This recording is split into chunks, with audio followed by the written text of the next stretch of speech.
Covid का एक और वेरिएंट आ चुका है ओमिक्रॉन। और इस डर से काफी सारे शेयर्स गिरने लग गए थे। पर एक सेक्टर ऐसा है जो कोविड से पहले लॉकडाउन से, दूसरे लॉकडाउन से और अब तक बढ़ते ही जा रहा है और ओमिक्रॉन से भी इसी सेक्टर को फायदा होगा। जी हाँ, हेल्थ केयर। तो आइए इस वीडियो में हेल्थ केयर की उन टॉप कंपनीज के बारे में बात करते हैं जिनको आप शॉर्ट टर्म में पोर्टफोलियो में कंसिडर कर सकते हो और ओमिक्रॉन वेरिएंट से भी इनको काफी फायदा होने वाला है। Let's begin. Hello and welcome दोस्तों, हमारे चैनल में आपका स्वागत है।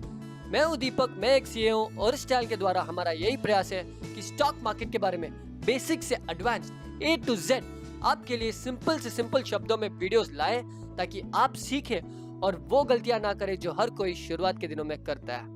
वॉरेन बफेट कहते हैं कि कोई भी सेक्टर या कोई भी कंपनी में इन्वेस्ट करने से पहले उसके बिजनेस को समझिए। हेल्थ केयर से काफी लोग ये सोचते हैं कि फार्मा और ये डॉक्टर्स वगैरह इनसे ही रिलेटेड है। जी हाँ, रिलेटेड बिल्कुल है। फार्मा में दवाइयाँ बनती है, डॉक्टर्स हमको क्योर करते हैं, ट्रीट करते हैं। पर ये जो हेल्थ केयर कंपनीज जिनकी बात हम करने वाले हैं वो कॉर्पोरेट हॉस्पिटल्स या कॉर्पोरेट लैब्स होने वाले हैं। अब क्या होगा, कोविड फर्स्ट लॉकडाउन और सेकेंड लॉकडाउन में तो बेड्स की बहुत शॉर्टेज थी और बहुत ज्यादा डिमांड थी, काफी लोग हॉस्पिटलाइज हुए। पर ओमिक्रॉन वेरिएंट में ऐसा साइंटिस्ट मानते हैं कि काफी लोग इस बार एडमिट नहीं होने वाले हैं, यानी बहुत ज्यादा खतरनाक नहीं है। पर टेस्टिंग तो बिल्कुल होगी कि ओमिक्रॉन किन किन को आया है। इससे ज्यादातर उन कंपनियों को फायदा होने वाला है जो टेस्टिंग में है और या जिनकी हॉस्पिटल्स में लोग टेस्ट कराने जाते हैं। आप स्क्रीन पे देख सकते हो, यहाँ पे हेल्थ केयर कंपनीज की एक बड़ी सी लिस्ट है जिसमें आपको करीबन 11 टॉप कंपनीज मार्केट कैपिटलाइजेशन के ऑर्डर पे दिख रही है। सबसे पहले इसमें अपोलो हॉस्पिटल्स का नाम है। आइए अपोलो हॉस्पिटल्स के बारे में थोड़ा जानते हैं। 1983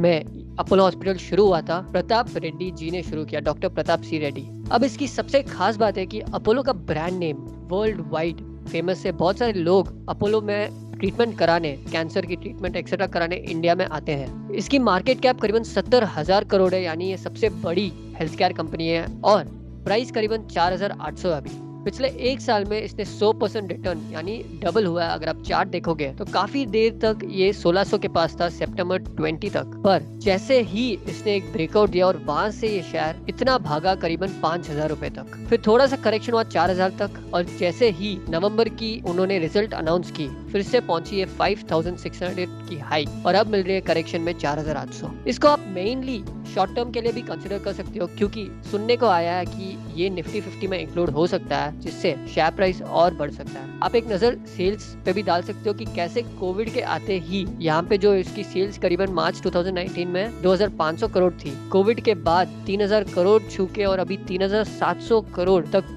गई है पिछले 2 क्वार्टर में। ऐसा ही एक और next second biggest health care है जो आपको कम भाव में मिल सकता है हॉस्पिटल का प्राइस, वो शेयर है मैक्स हेल्थ केयर इंस्टीट्यूट।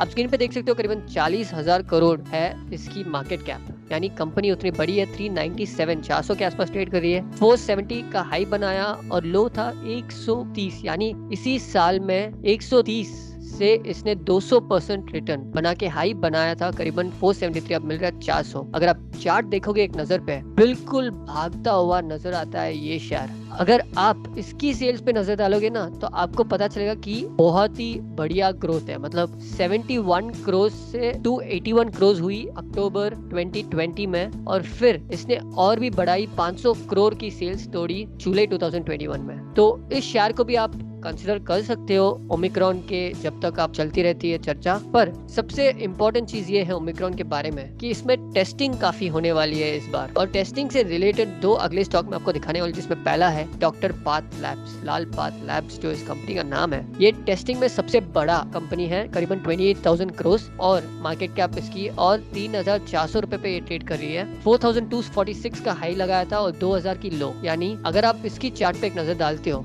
तो आपको करीबन फरवरी के आसपास भी 2,300 पे मिल रहा था और जैसे ही सेकेंड लॉकडाउन हुआ ये शेयर गया 4,100 को छूने के लिए। अब करेक्शन में आपको मिल रहा है करीबन 3,400। पर ओमिक्रॉन की टेस्टिंग जब धीरे धीरे बढ़ेगी, उम्मीद है ये और भी बढ़ सकता है शेयर। आप इसको भी कंसिडर कर सकते हो और सेल्स भी आप इसकी देख सकते हो कैसे। अब सितंबर 20 क्वार्टर में 431 करोड़, फिर 452 करोड़, फिर 431 फिर से, और जुलाई 2021 में गई 600 करोड़ तक। टेस्टिंग से ही एक और कंपनी जिसका फायदा हो सकता है वो है मेट्रोपोलिस हेल्थ केयर। ये फुल लार्ज स्केल टेस्टिंग में है और इनकी मार्केट कैप करीबन 16,000 करोड़ है। ये बेसिकली 3,300 की प्राइस पे भी ट्रेड तो कर रही है, पर आप देखोगे 3,400 इसकी हाई था और लो 1,800, यानी ऑलमोस्ट ये 73% रिटर्न देख चुकी है पिछले एक साल में। इसकी जो आप रिटर्न ऑन कैपिटल एम्प्लॉयड, यानी जितना भी पैसा कंपनी में लगा हुआ है ना कैपिटल के तौर पे, उस पे इसने रिटर्न दिया 36% का, 36%, और इक्विटी इन्वेस्टर्स को पिछले एक साल में प्रॉफिट्स 29% का दिया है। इसकी भी शेयर प्राइस अगर आप देखोगे तो करीबन, जैसे मैंने आपको कहा, 1,800 के पास थी और अब भागे जा रही है। ओमिक्रॉन जैसे ही वेरिएंट वगैरह आया, उससे पहले 2,600 पे मिल रही थी और फिर से 3,000 को तोड़ते हुए अब 3,260 में मिल रही है। इसकी सेल्स आप देखोगे जैसा हमने बाकियों में देखा है, इसमें 288 करोड़, 274 करोड़, 291 करोड़ कंसिस्टेंटली 3 क्वार्टर के लिए, फिर 326 करोड़ जून क्वार्टर में और अब 300 करोड़ के ऊपर। इसको भी आप अपने पोर्टफोलियो में कंसिडर कर सकते हो। तो एक नजर फिर से डालते हैं कि अपोलो मैक्स, डॉक्टर लालपाथ लैब्स, मेट्रोपोलिस, फोर्टिस को भी आप बिल्कुल कंसिडर कर सकते हो। नारायण हृदयालय भी बहुत ही फंडामेंटल स्ट्रॉन्ग स्टॉक है। थायरोकेयर काफी न्यूज में आया हुआ है, ये भी काफी स्ट्रॉन्ग स्टॉक है। कृष्णा इंस्टीट्यूट, जो हम किम्स बुलाते हैं, इसकी भी आप एक एनालिसिस स्टडी कर सकते हो। और फ्यूचर हेल्थ केयर का बहुत ही स्ट्रॉन्ग है, बिकॉज अब जो है लोगों को हेल्थ लाइफस्टाइल के बारे में पता चला है। लोग जो है अवेयर हो चुके हैं कोविड के बाद, और पता चल चुका है कि हॉस्पिटल बेड्स की कमी बहुत है इंडिया में और वर्ल्ड वाइड भी। तो ग्रोथ जो है हेल्थ केयर कंपनीज में बहुत ही ज्यादा होने वाली है। बजट में भी देख सकते हो कि हेल्थ में आपको थोड़ा गवर्नमेंट की तरफ से पुश मिल सकता है, तो स्कीम्स काफी सारी अच्छी गवर्नमेंट स्कीम्स निकल सकती हैं। इन सब से इन सारी कंपनीज को बहुत फायदा हो सकता है अगले 2 से 3 सालों में। तो आशा करता हूँ आपने इस सेक्टर के बारे में सीखा, खूब जाना, और मिलते हैं आगे के वीडियोस में।